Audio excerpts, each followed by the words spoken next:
This is the end of the tour. We're at the tasting room. Today they freshly brewed Kloud. They served us this drink, so let me try this.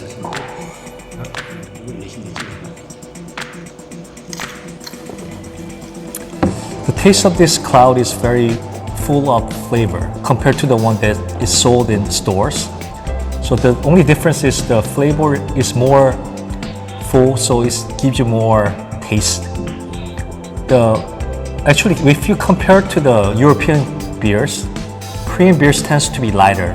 So Europeans or Americans, if you guys visit or try to have Kloud as your beer, remind that this is lighter than you guys normally have. This facility is about 330,000 square feet, and it has only 200 employees. And throughout this whole tour, we haven't seen any employees. This shows how big this facility is. Also, this is all fully almost automated except packaging and shipping. So this facility is one of the top of the line facility in the world. Now, one of our crew, Inju, will try the Kloud beer and he will give us a review.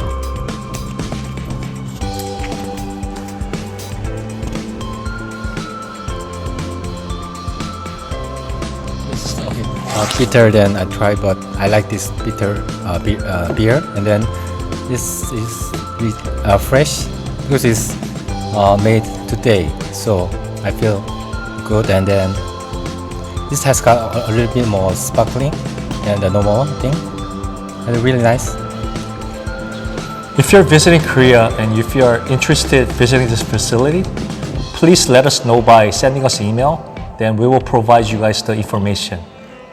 Hope you guys enjoy this video, and please support us by subscribing and pressing the like button.